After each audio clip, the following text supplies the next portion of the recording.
குமரன் மாமாவை கல்யாணம் பண்ணிப்பேன்னு நான் மட்டும் நினைச்சேனா என்ன?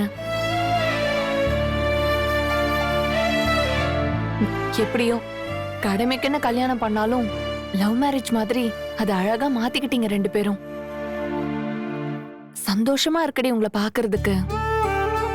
நீ சாப்பிடு சாப்பிடு.